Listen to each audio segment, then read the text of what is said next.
Hey everyone, in this video, I'll show you how to get Clash Royale account back. Let's get started.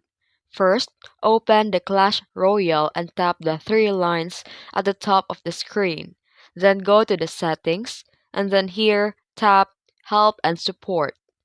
Next, select Account and tap Recover Account. Choose I've lost access and read the instructions if you want. Scroll down and press the blue button to continue. Now follow the on-screen steps, then press Continue. Then explain your issue. Make sure that you provide all the required information like your player name, level, or any details they ask for. And once submitted, Supercell will review your request and contact you with the further instructions. And that's it. You've successfully requested account recovery in the Clash Royale. If this video helped you, don't forget to like and subscribe for more tutorials. Thanks for watching.